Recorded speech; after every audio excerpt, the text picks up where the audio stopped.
All right, welcome everyone. We're Semblance of Sanity. I'm Caleb. I'm Jacob. And we're here for Over the Garden Wall, episode 6. All right. We got backstory. We did. And we are no closer to seeing Adelaide. Nope. Because fucking Gregory threw the coins in the fountain wishing well thing. Yeah, that move was rather senseless. Yep. Yes. So, we're going to have to come up with a new way to try and reach her. Yep. Or, at the very least, just let's find a way to make some money. Right. Because it's just the first 2 time cents. we've had to, bring up money in this world and stuff, so. Although, I get the feeling we might just get to Adelaide this episode. Like, it might just be like, oh yeah, we just, did something and, I don't know. Why don't we just kill the boatman? I loved how in the last episode, we just fucking steal. Let's just do it. Yeah. Well, what do you want to do, Mr. Horace? I want to steal. I want to steal. Oh, yeah, okay then. Oh, all right. Yep. Hey, at least he found an honest job, though. That's right. It's a T-horse. Yes. Yeah. So, all right, y'all, without further ado, let's get into this. Whoa, that's some colorful detail. Okay. Oh! Oh, this is so fun. This reminds me of that one comic with the frogs. Oh, and the frog and the toad, What a nice way to spend our last day, going to Adelaide's house. Our journey is finally over. Pretty soon I'll be back home. Sure. I won't have to worry about that woodsman or that beast or whatever. And you won't have to put up with us anymore. Oh, we're going to the pasture to meet Adelaide and ask her if she has a way to send us back where we came from. I don't know who she is or how she is or when or why she is, but as for where she is where we will go. Adelaide, to Adelaide, we're going to Adelaide. How can you say no to that face? Boy. This frog has gotten bigger, it seems. Feel these cold feet. Is he not the frog that's in the teapot? He's supposed to be cold, Greg. He's a frog. But he's our frog. Well, he's not my frog. Or she's not my frog. We don't really know its gender. Come on, George. You're a manly frog, and you need some socks. Probably because you snuck on without paying. Ah, there it That's is. because Greg threw all our money away. You take him, not me. Sorry. Are we good? Yes. Ooh, I think so. Or sometimes you gotta face your problems. Turn yourself in and get kicked off this boat. I don't think today's a good day to get Says the arrested person by who can frogs. just fly across the river anyways. Yeah. Oh no, Beatrice, I'm too young to go to frog jail. Hey, why don't you play the bassoon? That'll get us kicked off this boat for sure. But you do Greg's play the right. clarinet. You should play it. Yeah, uh-huh. Ow, ow, ow, ow. At night, when the lake is a mirror, Huh? and the moon rides the waves to the shore. Oh my god. Wait, is this the- voice singing, Yeah. This is the narrator. content to be slightly forlorn? Or Is A it? song rises over the lilies, sweeps high to clear over the reeds, and over the bulrushes. Hey, Beatrice, thanks for supporting my bassooning. Yeah, you're actually good. The best part is, we're still on track to get to Adelaide's. Yep, that's great. You don't seem thrilled. Well, I don't want you to... Never mind. right, no one was wondering how the frog was singing while playing the bassoon, but now they've been made. Keep playing. Over the treetops and mountains, then softly it falls by a house near a stream, and over the garden wall. What? Oh. I knew you were special. Well, We just got the curious. series title drop Uh-huh. from a frog. Looks like they're hibernating in the mud. So, where's Adelaide's house? Is it close? We should probably just go tomorrow, I think. What are we supposed to do? Just sit around in the mud with these frogs? I called that there. Yeah. Well, then I went to go talk to Sarah. I mean, like, really talk to her, you know? Put all my cards on the table, you know? Yeah. And then Jason Funderburker comes out of nowhere and whisks her away. Funderburker? Jason Funderburker, that guy. Well, Wirt, sounds like you're a real loser back home. Oh, thanks a lot.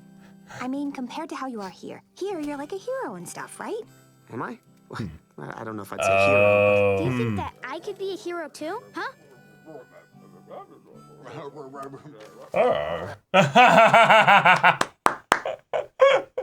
If I was you, I wouldn't even want to go home. Yeah, but I can't stay here forever. Why not? There it Why is. not? There it is. Because I can't just... Yeah, maybe it is better to stay here. Great, then it's agreed we're not going to Adelaide's. Good night, Wirt. Oh, what? Huh. Good night, Beatrice. Yeah.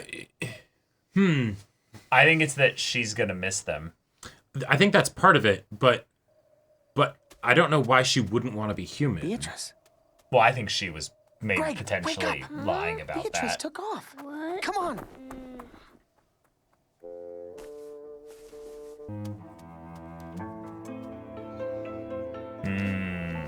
Threads of fate. Oh, she was gonna go to Adelaide's without them. Sure. How's the flu? That fresh. That way she could be made human, but they'd still be here. Adelaide, we need to talk. Did you bring me what I asked for? I found 2 brothers lost in the woods, but I can't give them to you, Adelaide. But Can't you see I'm sick and helpless? Oh. Achoo! I'm all alone in the world. I want a child servant. Our arrangement was for you to bring me a child servant, and then I give you the scissors. To snip, snip, snip your family's wings away to make them human again. Puh! I need a big, strong child. you can turn me into a human, can't you? Oh, yes, scissors. Welcome home, children. Beatrice, but I thought we were friends. Now they are mine. And once I fill their heads with wool, they'll become just like little sheep. Even leading us to this crazy lady? I do as he commands, the voice of the night, the beast of eternal darkness. What are you doing? Ah! The night air is poisonous. Breathe it in, lady. Wirt, Greg, let's go. The deadly air. Whoa, jeez, she wasn't kidding. It's French. Wirt, Greg? It wasn't what it looked like. I was just... Whoa. The party has been split. All right. Word, what about Beatrice? I shouldn't have trusted anyone. Huh? George Washington. Oh. Franklin! Wait. Hurry it up, Greg.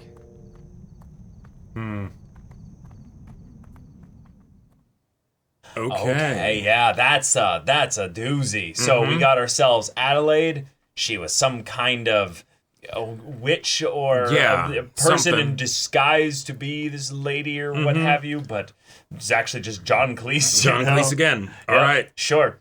Okay. Allergic to the night air and just melts. Okay.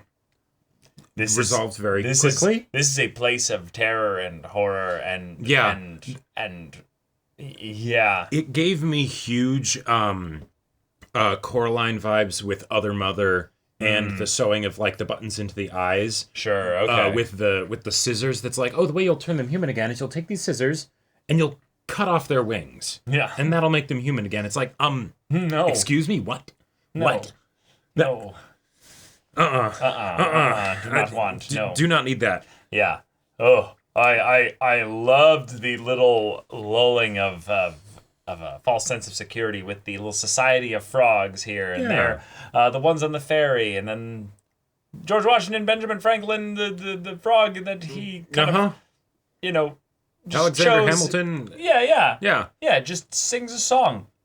He has a voice. Okay. Wonderful. And now that I'm thinking about it, I think we might have heard his voice before because No, I don't think we have. No. Yeah. No, I definitely don't think we No, have. definitely not the frog. I think there was a point where I thought someone else was the narrator, but that was probably off. But yeah, actually name dropped over the garden wall. Yeah, Okay. I think we need to re-examine a couple things about this story. Yeah. One, that they are definitely in some kind of a fantastical world with its own rules. Yes, they are not absolutely. in a place that they should be. Nope. This is absolutely some kind of netherworld, some kind of underworld, some kind of space that is not even like so the fact that Adelaide has, some kind of abilities or something like that. Could fill their heads with cotton so that they'd do whatever she wanted. Yeah. That's the kind of stuff where she feels like a classic fairy tale, kind of witch character or hag. And it's just I don't really care too much about who she was, but more what she kind of represented is that Beatrice was trying to scam them, was trying to betray them here. And thus, in the moment of betrayal, this whole thing gets thrown out. They go back into the dark woods. They're suddenly in the woods in the dark and all that. Right. And there's almost this feeling of, hey, the second the trust of the group is broken, the environment is so dramatically changed that it almost feels like as things were finding some equilibrium with them just being a part of this world and singing and being a part of it, and even though their disguises were revealed, the frogs still accepted them because they were participating. Right. So there's this element of this world where if you're an active participant in it, you're safe. You're going to be okay. But if you shut yourself away from the world, if you deny the world, you try to push it away, it will get you eventually. And I definitely got that vibe of, oh no, Beatrice was actually doing quite a lot to help make sure that they found a way through this world and navigated it safely. And now that Beatrice is gone, they're immediately thrown into the dark and danger. All right, I like it. Yeah. I feel like after this episode, regardless of what the content of the future episodes are, we are kind of in the end game at this point. Whether or not we end up seeing like the Beast, for instance, right? He got another mention this episode of potentially even controlling Adelaide or like issuing commands or something like that. Yeah. Adelaide, at the very least, working on the Beast's orders. I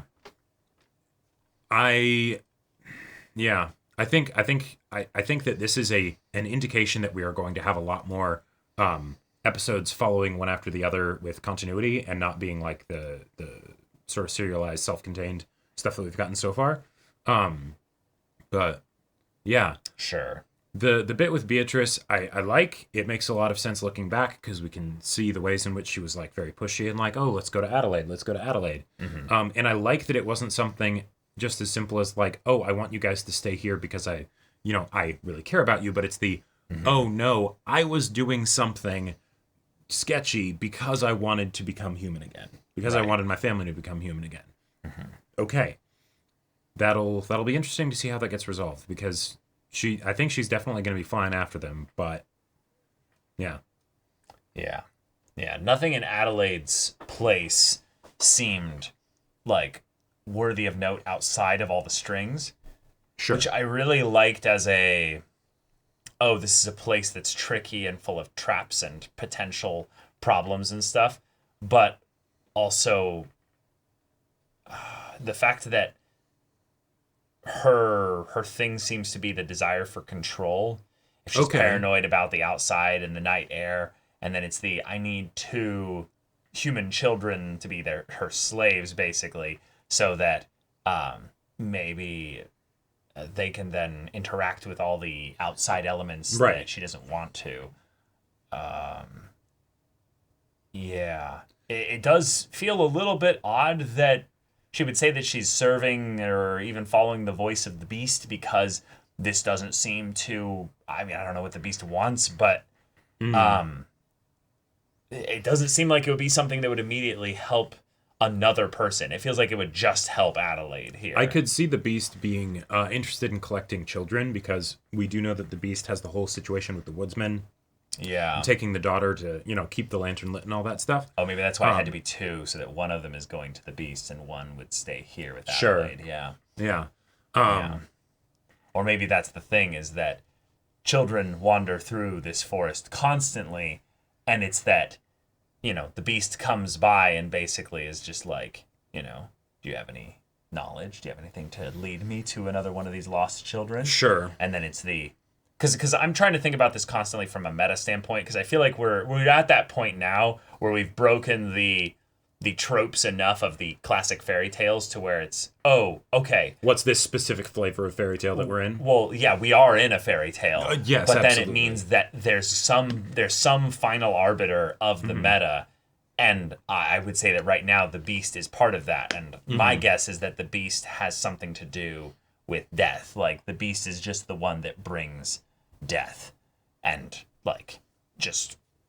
that's Sure. That's it. It's just that.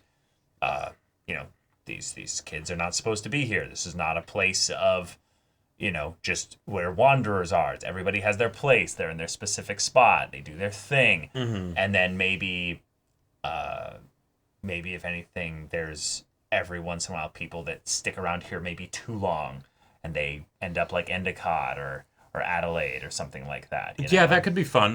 Most of the characters that we have seen in the show thus far that they run into are like quirky old people. Quirky with like air quotes, asterisks. Right, something to contrast them with the childlike nature of the main characters. Right. So if it is something where it's these are the people that decided to stay here forever, I think that could be a lot of fun. That could be very spooky, and we have started to build up more of the reasons for why Wirt would want to stay here, not just why Adelaide would want him to stay here, right? Because yes, she maybe enjoys hanging out with them and doesn't want to give them up to. You mean Beatrice? Or Beatrice doesn't want to give them up to Adelaide, right? But Wirt's whole thing of like going more and more into the situation of like, oh no, he had a crush on this girl, but then like she rejected him, or like this other dude ended up getting with her, and it's like, okay, are we actually going in a direction? Because it wasn't just a one-off mention of this, right? Him having a crush was mentioned in the previous episode, and then it was immediately brought up in the next episode in more detail. So are they maybe building up the idea that Wirt would want to stay here, or is glad that they ended up in here because this is where he can be the hero, because he doesn't have to deal with all the stresses and and stuff of the real world, right? He is a very neurotic character in general, right? So if this is the way that he can escape, whether or not he had any whether or not he intended for any of this to happen, right? I could see that being his concrete point of character growth, of like being like, oh no, okay, I do actually need to go back. I'm okay with going back. I will develop the courage here. I will learn to be fearless like Gregory, or at least act in spite of my fear. Sure. Right. And then we can get a sweet goodbye at the end, where then him and Beatrice, have to go separate ways. Yeah, because Beatrice is definitely starting to feel that, oh shoot, I actually really like hanging out with these two. Dang it. And I don't want to ruin this. And right. Yeah. Okay. Well, and shoot. I will say the pattern of this does hold very closely to tropey boy meets girl kind of encounters, right? Whether you have like Princess and the Frog but switched so that it's like Bluebird and and human, right? We know that she was human. She's trying to be human again. They're focusing a lot on the connection of Wirt and Beatrice, not Gregory and Beatrice. Gregory and Beatrice. True. So that could be a direction that they're planning on taking things. Who knows? But yeah. I like this episode. Yeah, very, very creepy, very fun to kind of feel we just got on the boat. We didn't pay, we just snuck on. Again, another just thing for the sake of time, but also, again, this world just makes me feel a certain way when we're just suddenly like in a dream where you just are like, we're here in the places and stuff. And then a lot of the things that the characters want to have happen, especially Gregory, just end up happening. Yeah.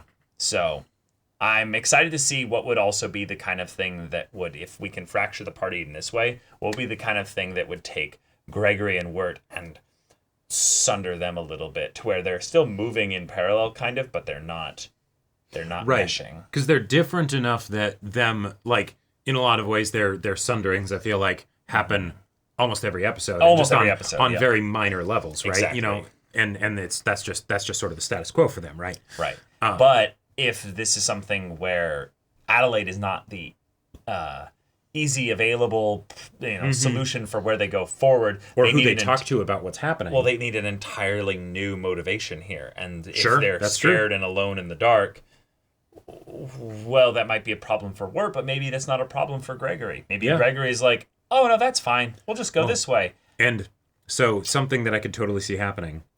Gregory gets taken by the beast. Okay. So Gregory's fearless and all that stuff. Wirt is the one that's terrified and everything. Gregory gets nabbed, and then Wirt then has to, he just talks to the beast. He's just talking to the beast, right? And that could be how we also introduce the beast in a short amount of time, right? Sure. Because it's just Gregory and him chatting. You know? Or it's the thing of, Gregory should be afraid, but he's not. And then it's just talks to him, and then he makes Gregory finally scared. Sure. And then that would be nuts. Yeah, that would be like a I would level like of that. dark that like I would very much like, but at the same time it's like, whoa, hang on, show. Like, Gregory has not been fazed by anything, right? He's been the like emotional anchor in more ways than one for this show. You're not just gonna like I think the thing that would scare Gregory the most is the truth of this world and what's going on. Sure. Like there's something about this world that keeps just enough of a layer of mystery that the story itself is not the final problem, if that makes sense. This is not a happy fantasy where you get to dance with frogs and sing silly songs, about well, it is until it potatoes isn't. and molasses. Right, exactly. It's just that at some point they're going to have to, not literally, but in some ways I feel like it is in some ways, we're gonna have to wake up, and it's the fantasy land is going to be done. And it's just what have you been avoiding, or what have you been running away from that will be, faced when that happens. And I feel like we're still in fantasy land. Yes. And yeah. But this might be the end of it. This might be the beginning of the end of it. Yeah.